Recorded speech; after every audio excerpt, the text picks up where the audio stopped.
오늘의 말씀, 하나님은 모든 것을 주관하십니다. 사랑하는 형제자매 여러분, 주님의 이름으로 평안을 전합니다.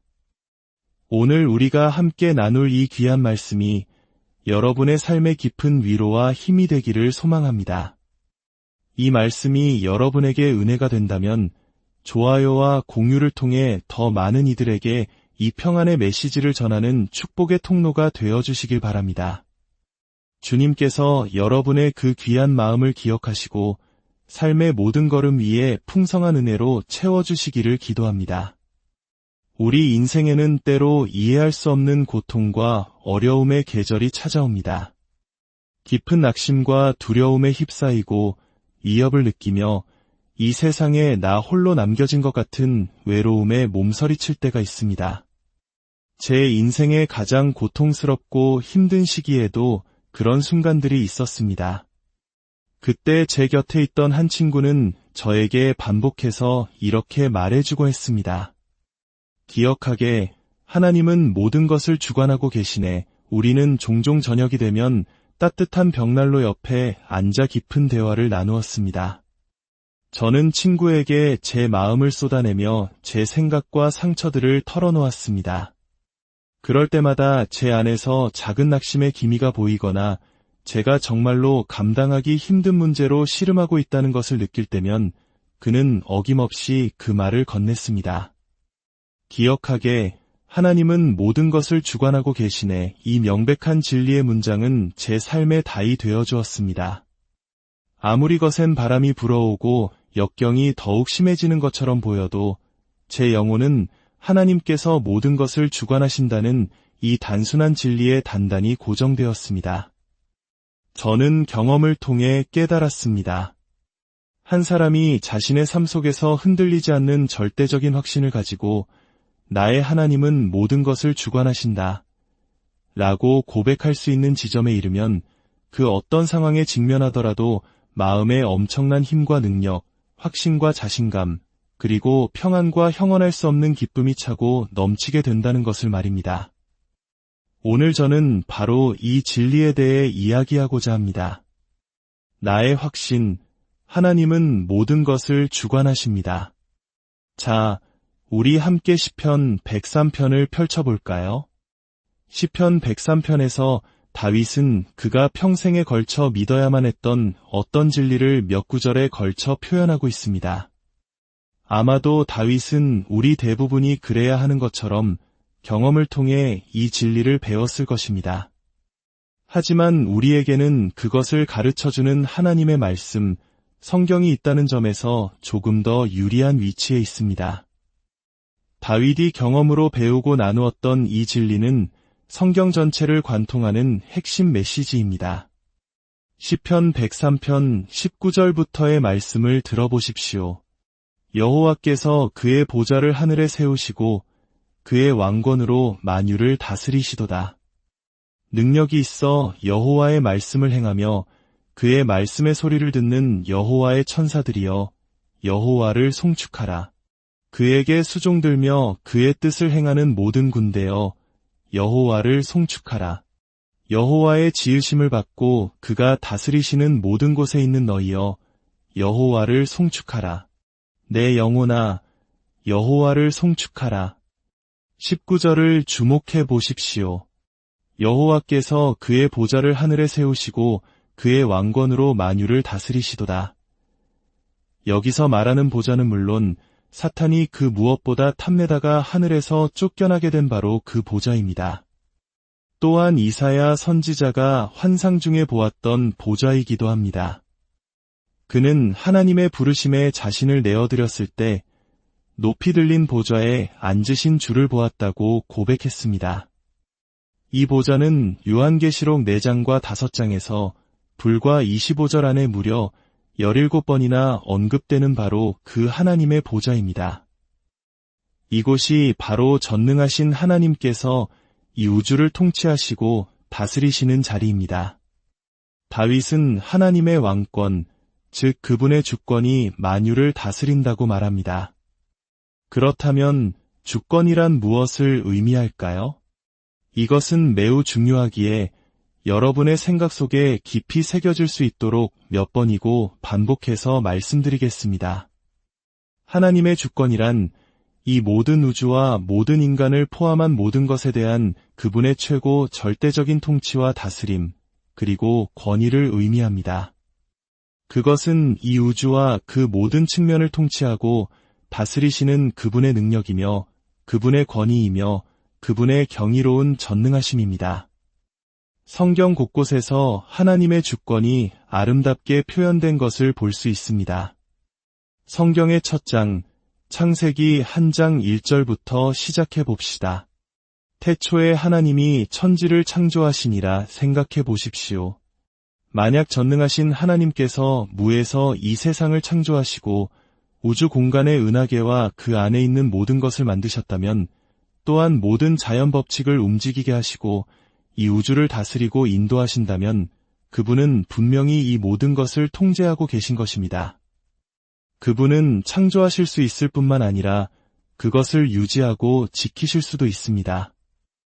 이는 골로새서 1장에서 사도 바울이 예수님이 누구이신지에 대해 말하며 그분이 이 우주를 붙들고 계신다고 말한 것과 정확히 일치합니다. 자, 이제 하나님의 주권이 어떻게 표현되는지 살펴봅시다. 첫째는 창조입니다. 하나님께서 모든 것을 시작하셨습니다. 둘째는 아담과 하와의 타락입니다. 여기서 우리는 잠시 멈칫하게 됩니다. 만약 하나님께서 모든 것을 통제하고 계셨다면 마치 그분의 계획이 틀어진 것처럼 보일 수 있습니다. 하지만 그렇지 않습니다. 하나님께서 통제력을 잃으신 것이 아닙니다. 그분은 이를 허락하셨고 알고 계셨으며 이를 위한 구원의 계획까지 마련해 두셨습니다. 인간의 타락은 하나님께서 통제 불능 상태에 빠지셨다는 의미가 아닙니다. 셋째, 인류의 죄악이 극에 달했을 때 하나님께서는 노아와 그의 가족을 제외하놓은 세상을 홍수로 심판하셨습니다. 이 역시 상황이 걷잡을 수 없게 된 것처럼 보일 수 있습니다. 하지만 기억하십시오. 인간이 죄 가운데 사는 것이 하나님께서 통제력을 잃으셨다는 뜻은 아닙니다. 하나님께서는 안절부절 못하신 것이 아니라 홍수를 보내심으로 그분의 의로운 심판을 행하셨습니다. 오늘날 고고학자들은 전 세계의 암석 지층에서 한때 거대한 홍수가 지구를 덮었다는 증거를 발견하며 이 사실을 증명하고 있습니다. 하나님은 그때에도 모든 것을 주관하고 계셨습니다. 그리고 우리는 아브라함의 이야기로 이어갑니다. 전능하신 하나님께서는 우상을 숭배하던 사회에 친히 내려오셔서 아브라함이라는 한 사람에게 자신을 나타내셨습니다. 그리고 내가 이렇게 하면 내가 저렇게 하겠다는 조건적인 약속이 아닌 내가 이렇게 행할 것이다. 라는 일방적인 은혜의 약속을 주셨습니다. 아브라함아, 나는 너의 주 하나님이다. 내가 너를 통해 땅의 모든 족속에게 복을 줄 것이다. 하나님께서는 그에게 앞으로 행하실 일들에 대한 무조건적인 약속들을 주셨습니다. 하나님은 절대적인 통제 아래 계셨습니다.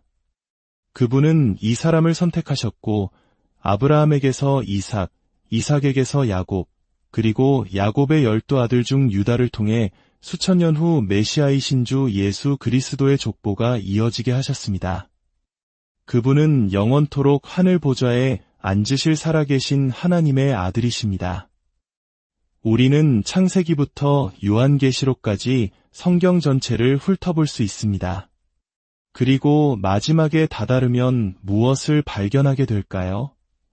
우리는 이 땅의 주권자이신 예수 그리스도를 만나게 됩니다. 요한이 계시록을 펼쳐 보일 때 우리는 그분이 환난의 때에도 주님이시며 다시 오실 때에도 주님이시고 심판 때에도 주님이시며 궁극적으로 천국에서도 주님이심을 보게 됩니다. 하나님은 절대적인 통제 아래 계십니다. 그리고 이 성경은 하나님께서 인류를 향한 그분의 주권을 어떻게 나타내시는지, 그분께 순종하는 자들의 삶에 기꺼이 행하시는 일들과 불순종하는 자들에게 행하시는 일들을 보여주는 아름다운 증거입니다. 심지어 악한 자들을 통해서도 악한 자들에게 악한 자들 때문에 일어나는 일들조차도 선으로 바꾸시는 하나님의 놀라운 섭리를 보여줍니다. 이 모든 것을 마음에 새길 때 우리는 몇 가지 중요한 확신을 얻게 됩니다. 첫째, 모든 것을 절대적으로 통제하시는 하늘 아버지가 매일, 매 순간 여러분과 저의 삶에 깊이 관여하고 계신다는 확신입니다. 그분은 우리를 공급하시고 보호하시며 돌보시기 때문에 매일 우리 삶에 개입하셔야만 합니다. 우리 삶을 지키고 돌보시는 분은 누구십니까? 바로 우리의 삶을 속속들이 아시고 모든 능력을 가지신 주권자 하나님이십니다. 그분은 오늘 당신에게 무엇이 필요한지 정확히 아십니다. 당신을 인도하고 공급하며 보호하는 방법을 정확히 아십니다. 때로 하나님께서 우리의 마음을 바꾸셔서 우리가 뒤돌아보며 그때 그렇게 하지 않길 정말 잘했어. 큰일 날 뻔했네 라고 생각하게 만드실 때가 있습니다. 누가 당신의 마음을 바꾸셨다고 생각하십니까? 바로 전능하시고 주권자이신 하나님이십니다. 둘째, 그분은 우리 삶의 모든 상황을 합력하여 결국 선한 것으로 이끌어내실 것이라는 확신입니다. 그 과정이 고통스럽고 힘들고 상처가 될 수도 있습니다. 우리는 소리치고 울부짖고 하나님께 이 모든 것이 싫다고 불평할 수도 있습니다. 하지만 그것은 하나님께 아무런 영향을 미치지 못합니다. 그분은 그분의 뜻을 이루실 것입니다. 로마서 8장 28절을 보십시오. 우리 대부분은 이 구절을 암송할 수 있습니다. 하지만 하나님이 절대적인 주권자라는 관점에서 이 말씀을 다시 한번 깊이 묵상해 봅시다. 우리가 알거니와 하나님을 사랑하는 자곧 그의 뜻대로 부르심을 입은 자들에게는 모든 것이 합력하여 선을 이루느니라. 만약 하나님께서 모든 것을 통제하시는 최고 절대적인 권위자가 아니시라면 이 말씀이 어떻게 가능하겠습니까? 하나님께서 모든 것을 우리의 선을 위해 바꾸시려면 그분은 반드시 최고의 권위를 가지셔야만 합니다. 나쁜 일, 고통스러운 일, 어려운 일들을 우리의 선을 위해 바꾸실 수 있는 신적인 권위가 있어야 합니다. 그렇습니다. 오직 초자연적인 능력을 가지신 주권자 하나님만이 이 일을 하실 수 있습니다. 성경은 모든 일이 저절로 잘 풀릴 것이라고 말하지 않습니다. 성경은 하나님께서 모든 것을 합력하여 선을 이루게 하신다고 말합니다. 그분께서 우리 삶의 조종사이십니다. 이 약속은 하나님의 자녀들, 즉 그분의 목적에 따라 부르심을 받은 우리에게 주어지는 것입니다. 만약 당신이 아직 예수 그리스도를 구주로 영접하지 않았다면 모든 것이 당신에게 선하게 끝날 것이라고 기대할 수 없습니다. 성경에는 그런 약속이 단 한 구절도 없습니다. 오히려 하나님의 심판 아래 놓이게 될 것입니다. 물론 믿지 않는 사람에게도 좋은 일이 생길 수 있습니다. 그러나 그것은 로마서에서 말하듯 하나님의 선하심이 당신을 회개로 이끌기 위함입니다. 셋째, 하나님의 허락 없이는 그 어떤 것도 우리를 해할 수 없다는 확신입니다. 성경은 여호와의 천사가 주를 경외하는 자를 둘러진치고 그들을 건지시는도다 라고 말합니다. 이는 하나님께서 우리의 보호자이심을 의미합니다. 만약 하나님께서 어떤 이유로 고통스러운 일의 문을 여신다면 상황이 통제불능이 된 것일까요? 아닙니다. 그 문은 전능하신 하나님께서 허락하지 않으시면 결코 열릴 수 없었기 때문입니다. 그리고 기억하십시오. 하나님께서 허락하셨다면 그분은 그 고통과 상처, 상실과 어려움을 당신의 삶의 선한 것으로 바꾸실 계획을 가지고 계십니다. 물론 고통의 순간에 우리는 그 어떤 선한 것에도 관심이 없을 수 있습니다. 그저 이 고통에서 벗어나고 싶을 뿐입니다. 하지만 우리는 그 고통 속에서도 그분을 신뢰해야 합니다. 왜냐하면 그 고난의 터널을 지나 반대편에 섰을 때 우리는 뒤를 돌아보며 하나님, 당신이 거기에 함께 계셨군요. 이제야 당신의 손길이 보입니다. 이것이 당신이 하시던 일이었군요. 라고 고백하게 될 것이기 때문입니다. 우리가 하나님, 도대체 무슨 일이 일어나고 있는 건가요? 라고 부르짖을 때 하나님은 당황하지 않으십니다. 그분은 조용히 말씀하실 것입니다. 나는 그저 내가 약속한 대로 내 일을 하고 있을 뿐이다. 나는 나를 기쁘시게 하고 너의 삶에서 나의 뜻을 이루고 있단다. 마지막으로 하나님이 주권자이시기 때문에 우리는 미래에 대해 확신을 가질 수 있습니다. 당신은 내 미래가 얼마나 암담한지 모릅니다. 라고 말할 수도 있습니다. 그것은 당신의 관점일 뿐입니다. 만약 당신이 현재의 상황을 넘어 하나님의 관점에서 당신의 미래를 볼 수 있다면 어떨까요? 아마 하나님, 어떻게 이런 놀라운 일을 계획하셨나요? 라고 외치게 될 것입니다. 애굽의 총리가 된 요셉을 생각해 보십시오. 그가 화려한 옷을 입고 권위의 반지를 끼고 감옥이 아닌 궁궐로 돌아갔을 때 그의 마음이 어떠했을까요? 그는 과거의 모든 고난 속에서 일하셨던 하나님의 주권을 분명히 보았을 것입니다. 사랑하는 여러분, 기억하십시오. 우리의 하나님은 모든 것을 주관하십니다. 이 진리가 오늘 당신의 마음에 깊은 평안과 흔들리지 않는 확신을 주기를 바랍니다. 거친 풍랑 속에서도 당신의 삶에 닿칠 주권자 하나님께 깊이 내리십시오. 주님, 이 말씀을 듣는 모든 심령 위에 하늘의 평강을 부어주시옵소서. 우리 삶의 모든 순간에 주님께서 함께하시며 모든 것을 주관하고 계심을 믿는 믿음을 더하여 주시옵소서. 그리하여 어떤 어려움 속에서도 낙심하지 않고 오히려 모든 것이 합력하여 선을 이루실 주님을 신뢰하며 담대히 나아가게 하옵소서. 우리 각 사람과 가정, 그리고 하는 모든 일 위에 주님의 보호하심과 인도하심이 늘 함께하기를 간절히 기도합니다. 우리 주 예수 그리스도의 이름으로 기도드립니다. 오늘의 말씀, 하나님은 모든 것을 주관하십니다. 사랑하는 형제자매 여러분, 주님의 이름으로 평안을 전합니다. 오늘 우리가 함께 나눌 이 귀한 말씀이 여러분의 삶의 깊은 위로와 힘이 되기를 소망합니다. 이 말씀이 여러분에게 은혜가 된다면 좋아요와 공유를 통해 더 많은 이들에게 이 평안의 메시지를 전하는 축복의 통로가 되어주시길 바랍니다. 주님께서 여러분의 그 귀한 마음을 기억하시고 삶의 모든 걸음 위에 풍성한 은혜로 채워주시기를 기도합니다. 우리 인생에는 때로 이해할 수 없는 고통과 어려움의 계절이 찾아옵니다. 깊은 낙심과 두려움에 휩싸이고 위협을 느끼며 이 세상에 나 홀로 남겨진 것 같은 외로움에 몸서리칠 때가 있습니다. 제 인생의 가장 고통스럽고 힘든 시기에도 그런 순간들이 있었습니다. 그때 제 곁에 있던 한 친구는 저에게 반복해서 이렇게 말해주고 했습니다.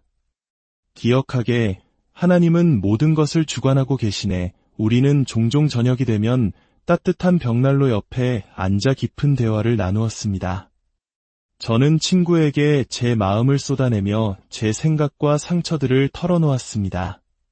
그럴 때마다 제 안에서 작은 낙심의 기미가 보이거나 제가 정말로 감당하기 힘든 문제로 씨름하고 있다는 것을 느낄 때면 그는 어김없이 그 말을 건넸습니다.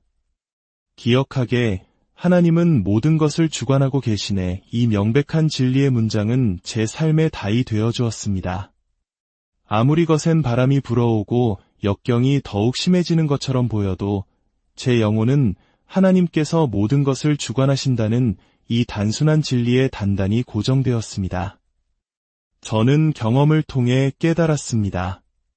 한 사람이 자신의 삶 속에서 흔들리지 않는 절대적인 확신을 가지고 나의 하나님은 모든 것을 주관하신다 라고 고백할 수 있는 지점에 이르면 그 어떤 상황에 직면하더라도 마음에 엄청난 힘과 능력, 확신과 자신감, 그리고 평안과 형언할 수 없는 기쁨이 차고 넘치게 된다는 것을 말입니다.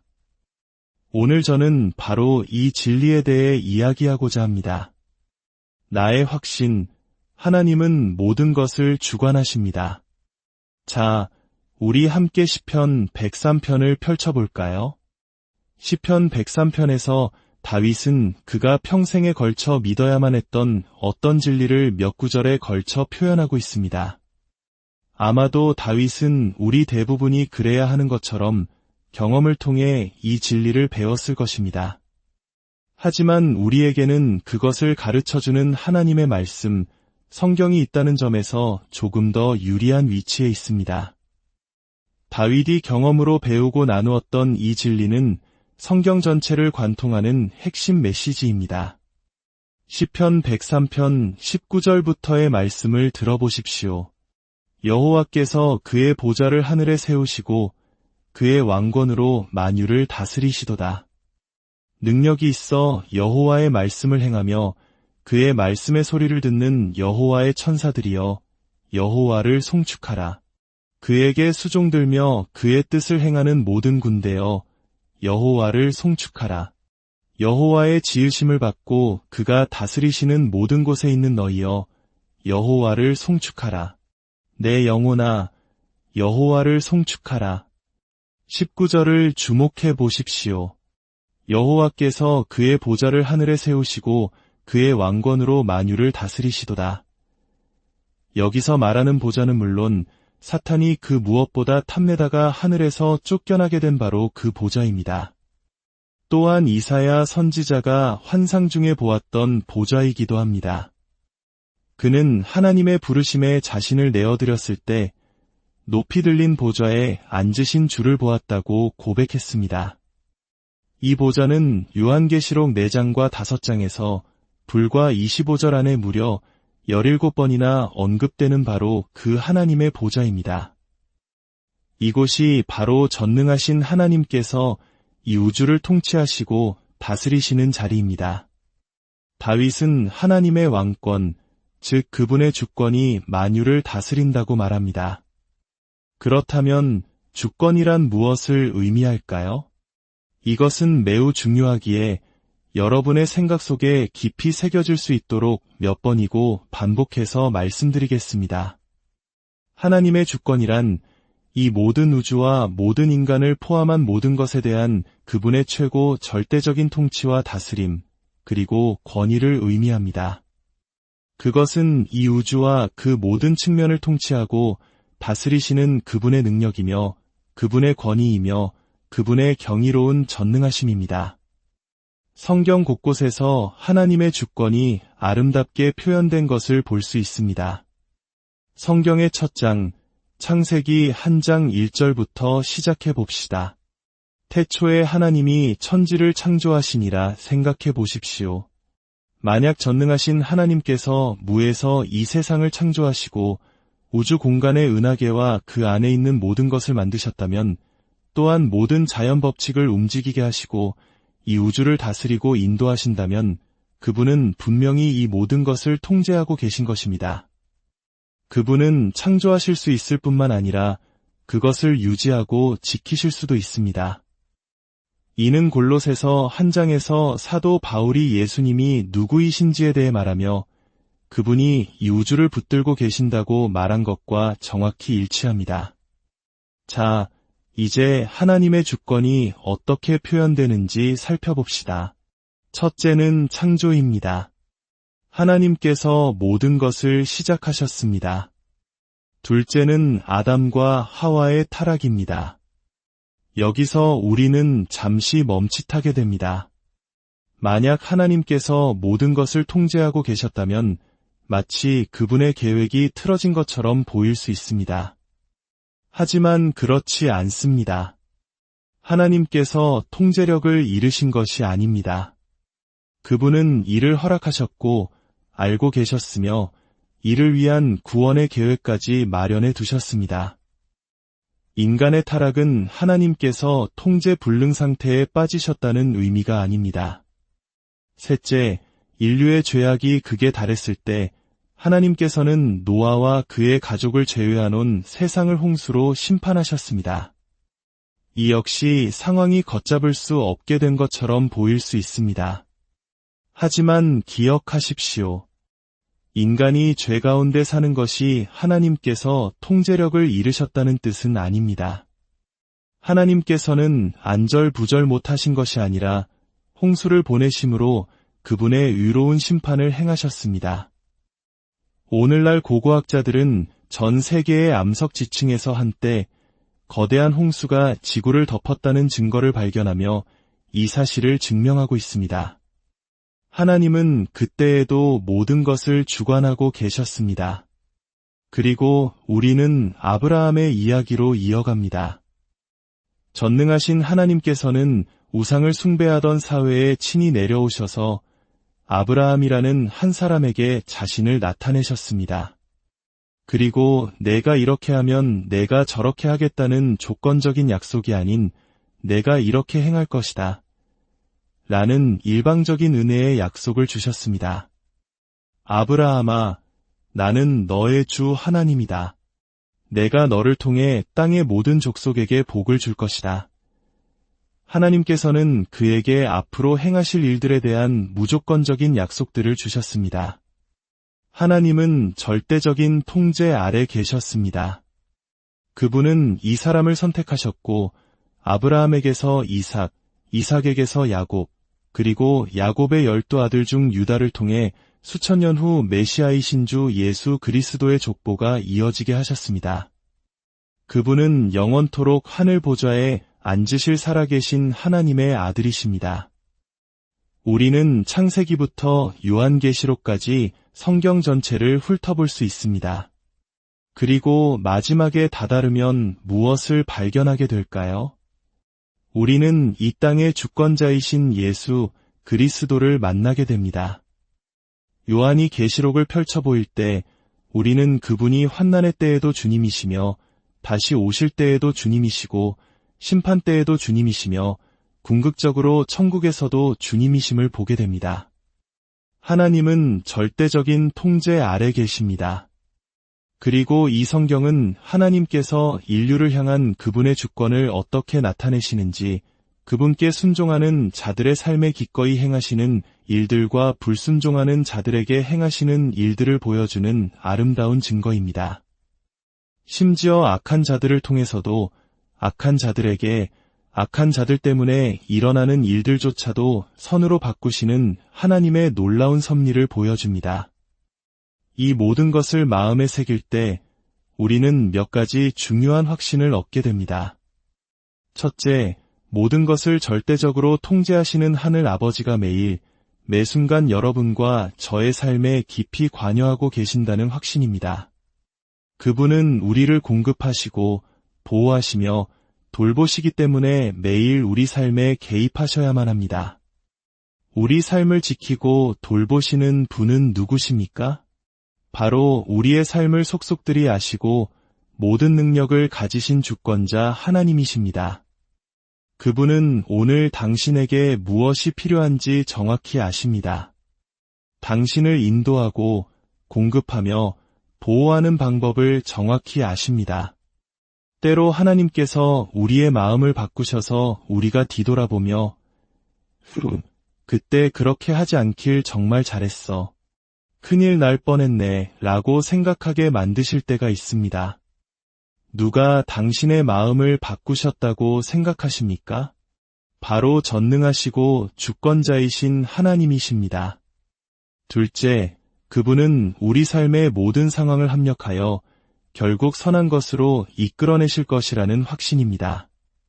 그 과정이 고통스럽고 힘들고 상처가 될 수도 있습니다. 우리는 소리치고 울부짖고 하나님께 이 모든 것이 싫다고 불평할 수도 있습니다. 하지만 그것은 하나님께 아무런 영향을 미치지 못합니다. 그분은 그분의 뜻을 이루실 것입니다. 로마서 8장 28절을 보십시오. 우리 대부분은 이 구절을 암송할 수 있습니다.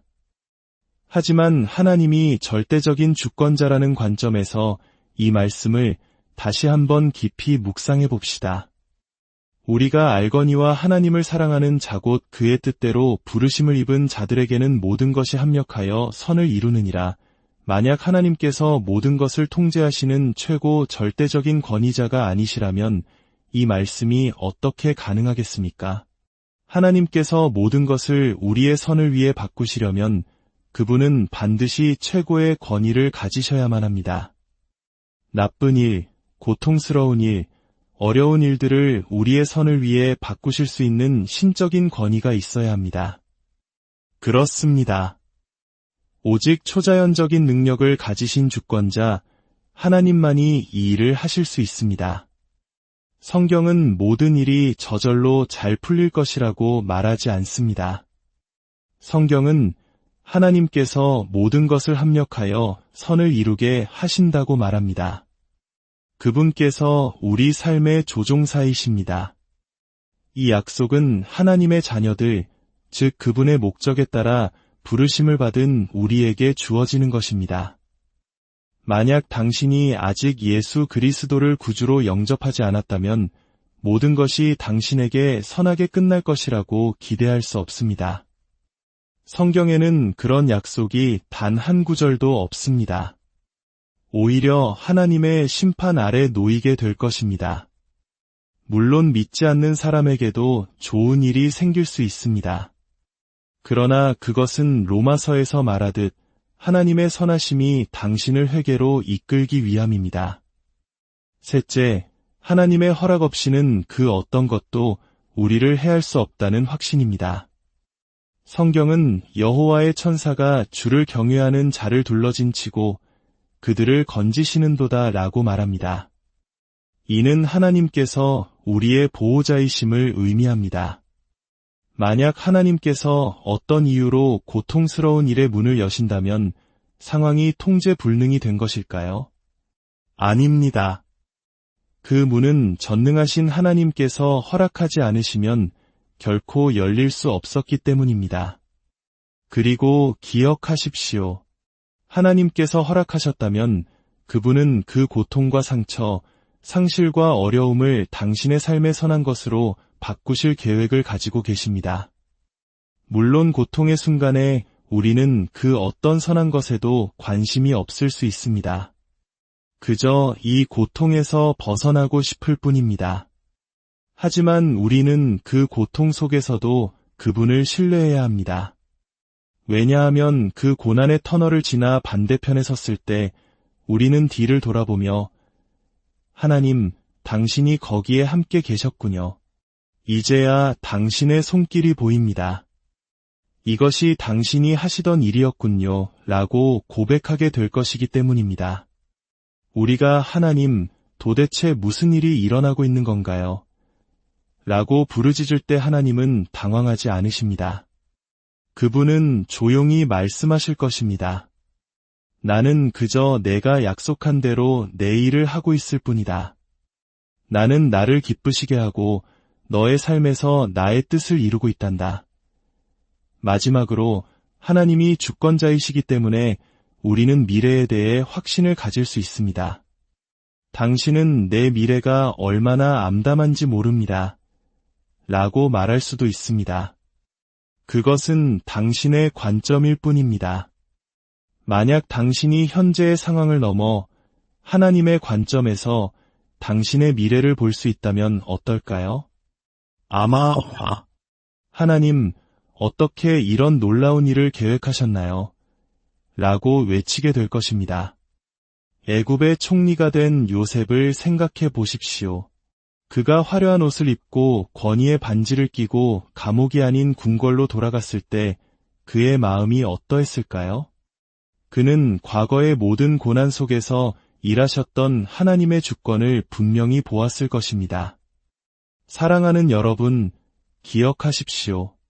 우리의 하나님은 모든 것을 주관하십니다. 이 진리가 오늘 당신의 마음에 깊은 평안과 흔들리지 않는 확신을 주기를 바랍니다. 거친 풍랑 속에서도 당신의 삶의 닻을 주권자 하나님께 깊이 내리십시오. 주님, 이 말씀을 듣는 모든 심령 위에 하늘의 평강을 부어주시옵소서. 우리 삶의 모든 순간에 주님께서 함께하시며 모든 것을 주관하고 계심을 믿는 믿음을 더하여 주시옵소서. 그리하여 어떤 어려움 속에서도 낙심하지 않고 오히려 모든 것이 합력하여 선을 이루실 주님을 신뢰하며 담대히 나아가게 하옵소서. 우리 각 사람과 가정, 그리고 하는 모든 일 위에 주님의 보호하심과 인도하심이 늘 함께하기를 간절히 기도합니다. 우리 주 예수 그리스도의 이름으로 기도드립니다. 오늘의 말씀, 하나님은 모든 것을 주관하십니다. 사랑하는 형제자매 여러분, 주님의 이름으로 평안을 전합니다. 오늘 우리가 함께 나눌 이 귀한 말씀이 여러분의 삶의 깊은 위로와 힘이 되기를 소망합니다. 이 말씀이 여러분에게 은혜가 된다면 좋아요와 공유를 통해 더 많은 이들에게 이 평안의 메시지를 전하는 축복의 통로가 되어주시길 바랍니다. 주님께서 여러분의 그 귀한 마음을 기억하시고 삶의 모든 걸음 위에 풍성한 은혜로 채워주시기를 기도합니다. 우리 인생에는 때로 이해할 수 없는 고통과 어려움의 계절이 찾아옵니다. 깊은 낙심과 두려움에 휩싸이고 위협을 느끼며 이 세상에 나 홀로 남겨진 것 같은 외로움에 몸서리칠 때가 있습니다. 제 인생의 가장 고통스럽고 힘든 시기에도 그런 순간들이 있었습니다. 그때 제 곁에 있던 한 친구는 저에게 반복해서 이렇게 말해주고 했습니다. 기억하게, 하나님은 모든 것을 주관하고 계시네. 우리는 종종 저녁이 되면 따뜻한 벽난로 옆에 앉아 깊은 대화를 나누었습니다. 저는 친구에게 제 마음을 쏟아내며 제 생각과 상처들을 털어놓았습니다.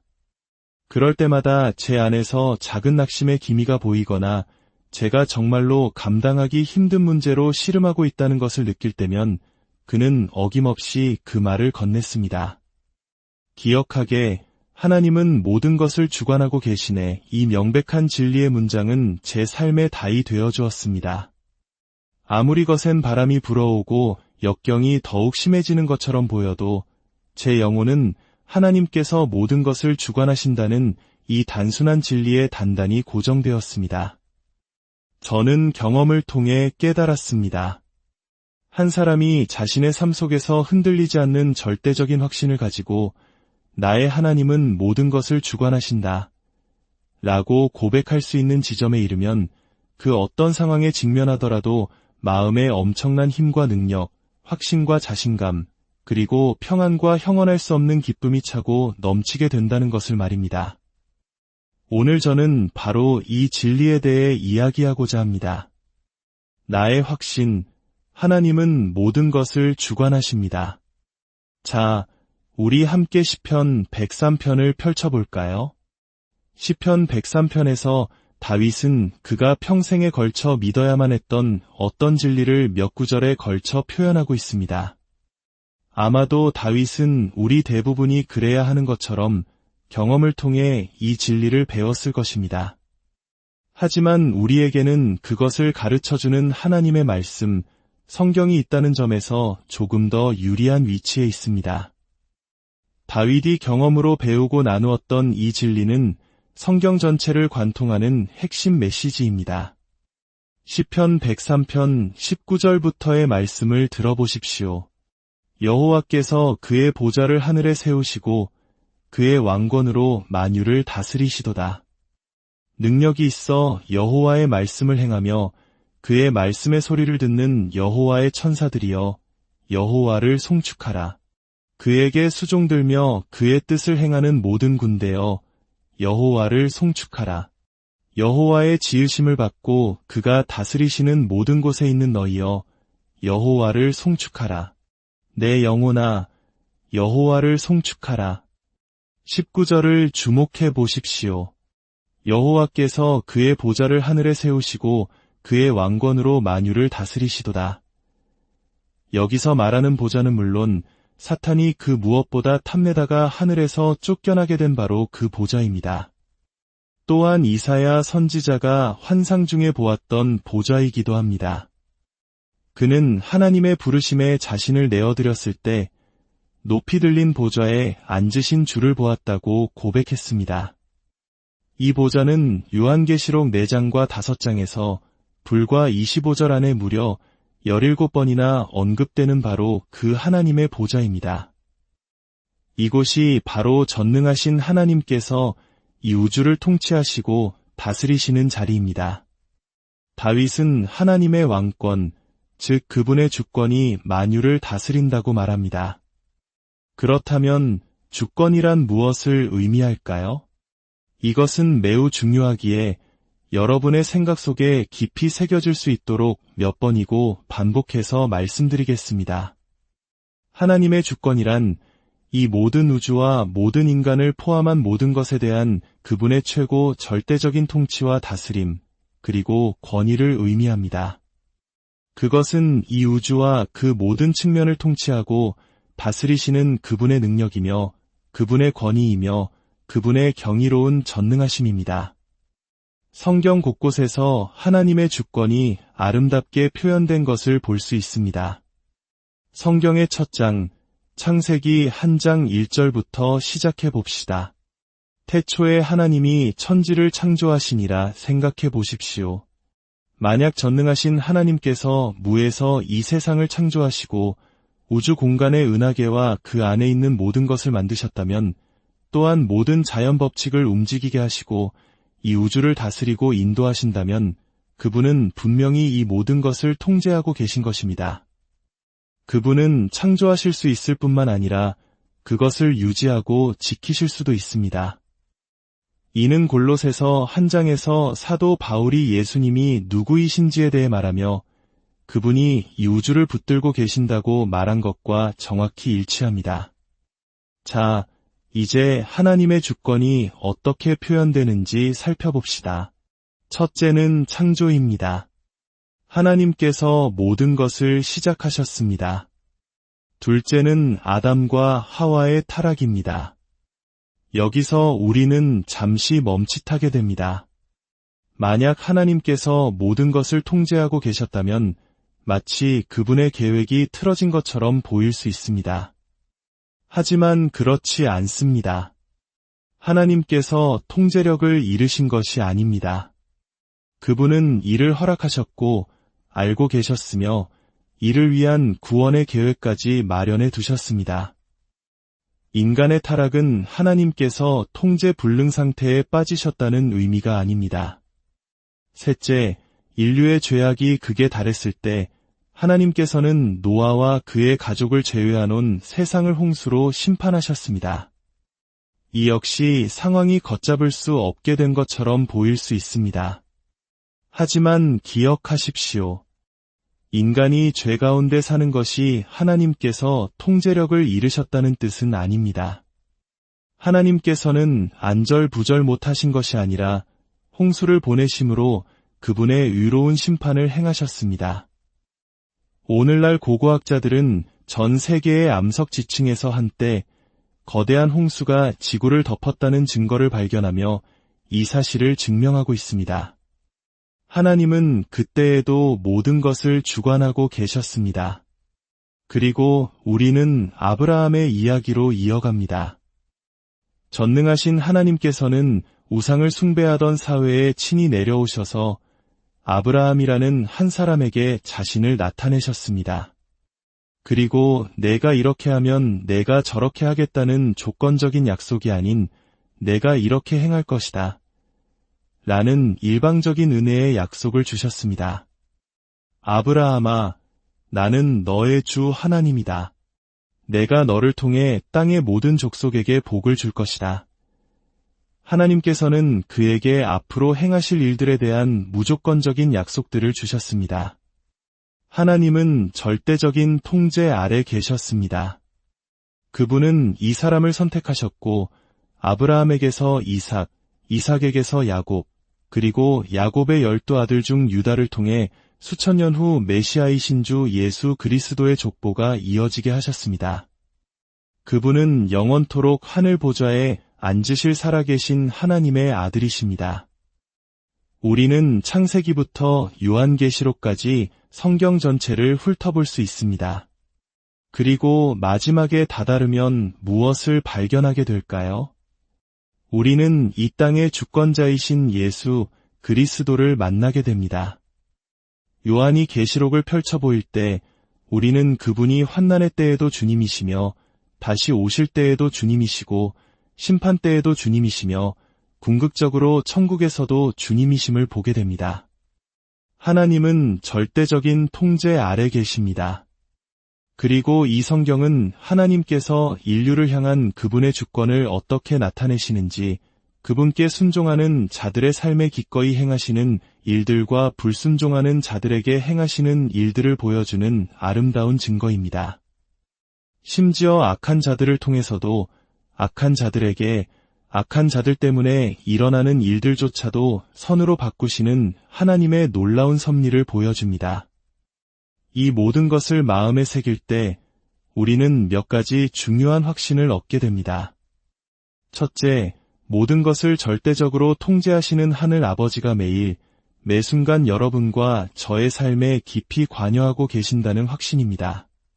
그분은 우리를 공급하시고 보호하시며 돌보시기 때문에 매일 우리 삶에 개입하셔야만 합니다. 우리 삶을 지키고 돌보시는 분은 누구십니까? 바로 우리의 삶을 속속들이 아시고 모든 능력을 가지신 주권자 하나님이십니다. 그분은 오늘 당신에게 무엇이 필요한지 정확히 아십니다. 당신을 인도하고 공급하며 보호하는 방법을 정확히 아십니다.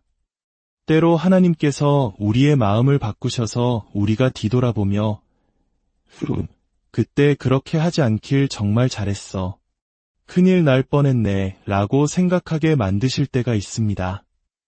누가 당신의 마음을 바꾸셨다고 생각하십니까? 바로 전능하시고 주권자이신 하나님이십니다.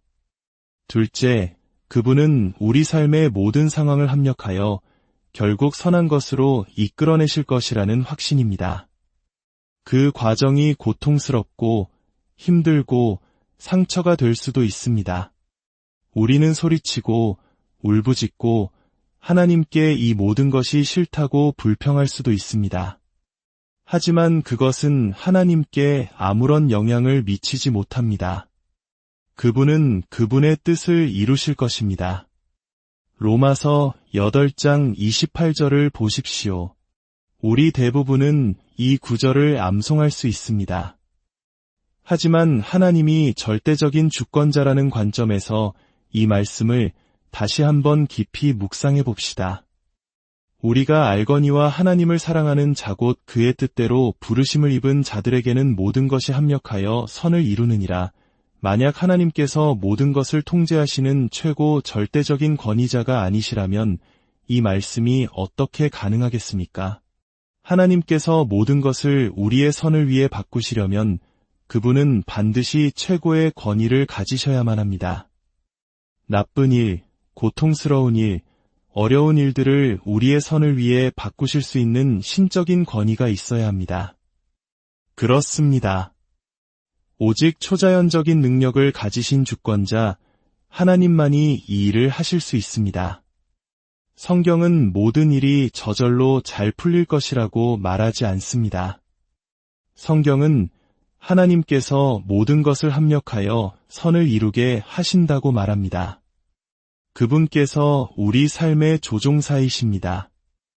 이 약속은 하나님의 자녀들, 즉 그분의 목적에 따라 부르심을 받은 우리에게 주어지는 것입니다. 만약 당신이 아직 예수 그리스도를 구주로 영접하지 않았다면 모든 것이 당신에게 선하게 끝날 것이라고 기대할 수 없습니다. 성경에는 그런 약속이 단 한 구절도 없습니다. 오히려 하나님의 심판 아래 놓이게 될 것입니다. 물론 믿지 않는 사람에게도 좋은 일이 생길 수 있습니다. 그러나 그것은 로마서에서 말하듯 하나님의 선하심이 당신을 회개로 이끌기 위함입니다.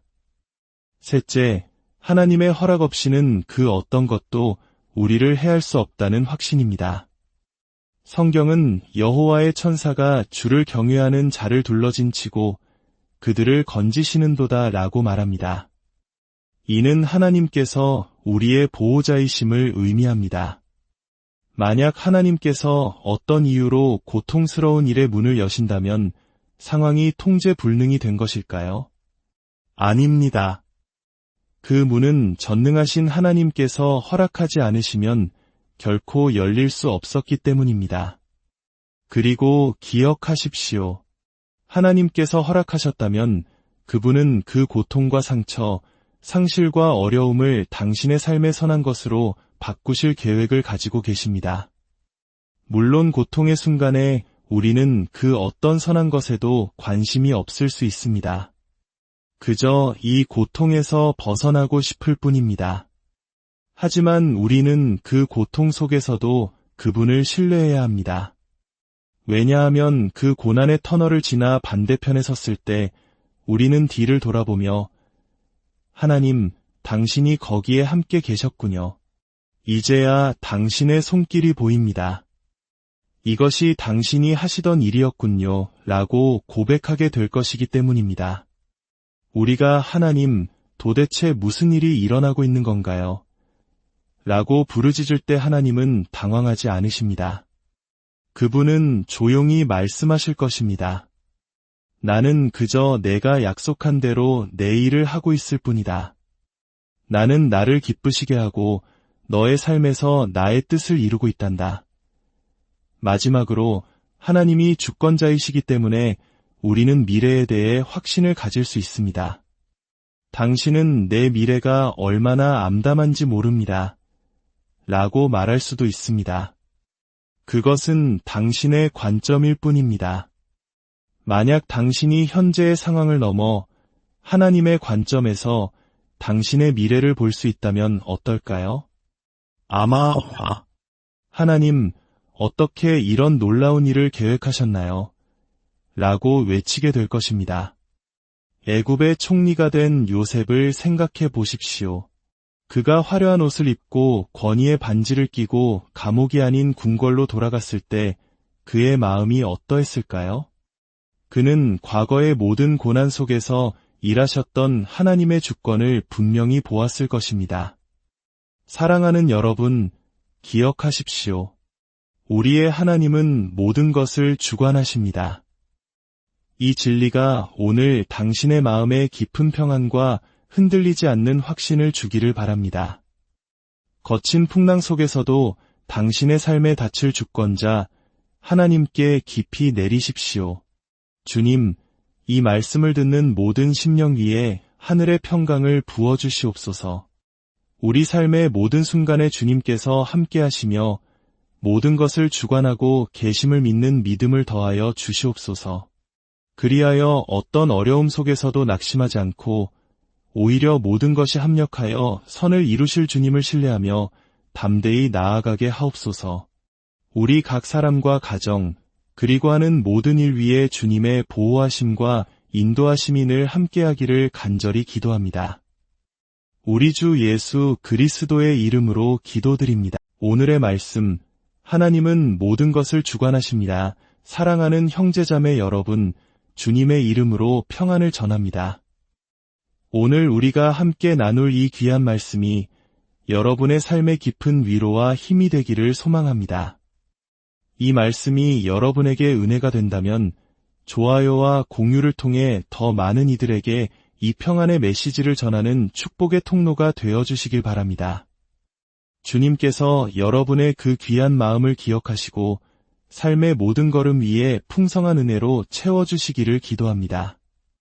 우리 인생에는 때로 이해할 수 없는 고통과 어려움의 계절이 찾아옵니다.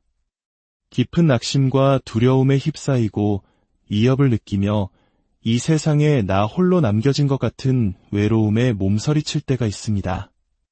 제 인생의 가장 고통스럽고 힘든 시기에도 그런 순간들이 있었습니다. 그때 제 곁에 있던 한 친구는 저에게 반복해서 이렇게 말해주고 했습니다.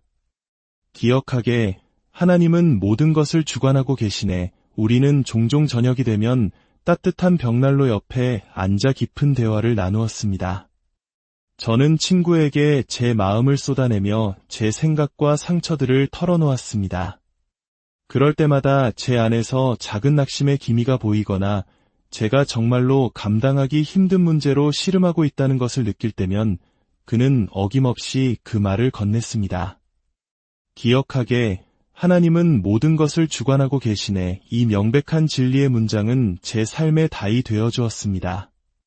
아무리 거센 바람이 불어오고 역경이 더욱 심해지는 것처럼 보여도 제 영혼은 하나님께서 모든 것을 주관하신다는 이 단순한 진리에 단단히 고정되었습니다. 저는 경험을 통해 깨달았습니다. 한 사람이 자신의 삶 속에서 흔들리지 않는 절대적인 확신을 가지고 나의 하나님은 모든 것을 주관하신다 라고 고백할 수 있는 지점에 이르면 그 어떤 상황에 직면하더라도 마음에 엄청난 힘과 능력, 확신과 자신감, 그리고 평안과 형언할 수 없는 기쁨이 차고 넘치게 된다는 것을 말입니다. 오늘 저는 바로 이 진리에 대해 이야기하고자 합니다.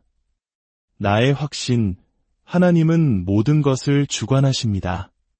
자, 우리 함께 시편 103편을 펼쳐볼까요? 시편 103편에서 다윗은 그가 평생에 걸쳐 믿어야만 했던 어떤 진리를 몇 구절에 걸쳐 표현하고 있습니다. 아마도 다윗은 우리 대부분이 그래야 하는 것처럼 경험을 통해 이 진리를 배웠을 것입니다. 하지만 우리에게는 그것을 가르쳐주는 하나님의 말씀, 성경이 있다는 점에서 조금 더 유리한 위치에 있습니다. 다윗이 경험으로 배우고 나누었던 이 진리는 성경 전체를 관통하는 핵심 메시지입니다.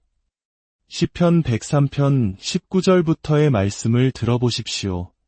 여호와께서 그의 보좌를 하늘에 세우시고 그의 왕권으로 만유를 다스리시도다.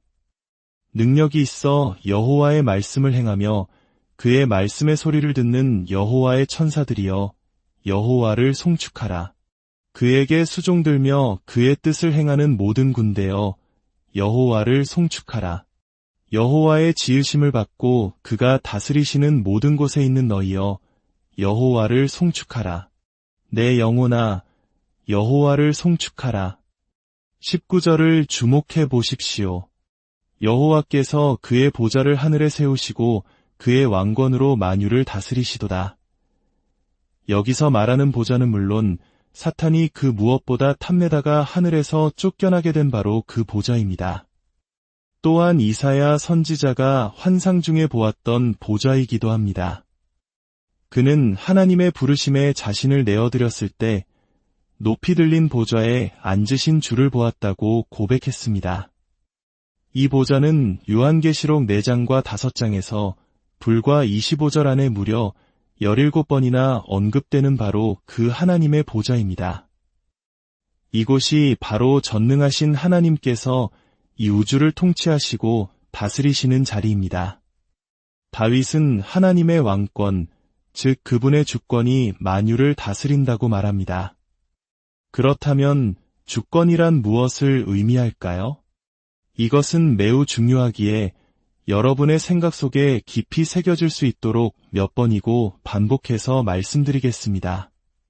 하나님의 주권이란 이 모든 우주와 모든 인간을 포함한 모든 것에 대한 그분의 최고 절대적인 통치와 다스림, 그리고 권위를 의미합니다. 그것은 이 우주와 그 모든 측면을 통치하고 다스리시는 그분의 능력이며 그분의 권위이며 그분의 경이로운 전능하심입니다. 성경 곳곳에서 하나님의 주권이 아름답게 표현된 것을 볼 수 있습니다.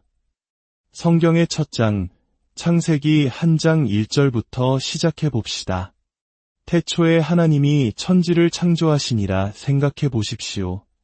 만약 전능하신 하나님께서 무에서 이 세상을 창조하시고 우주 공간의 은하계와 그 안에 있는 모든 것을 만드셨다면 또한 모든 자연 법칙을 움직이게 하시고 이 우주를 다스리고 인도하신다면 그분은 분명히 이 모든 것을 통제하고 계신 것입니다. 그분은 창조하실 수 있을 뿐만 아니라 그것을 유지하고 지키실 수도 있습니다. 이는 골로새서 한 장에서 사도 바울이 예수님이 누구이신지에 대해 말하며 그분이 이 우주를 붙들고 계신다고 말한 것과 정확히 일치합니다. 자, 이제 하나님의 주권이 어떻게 표현되는지 살펴봅시다. 첫째는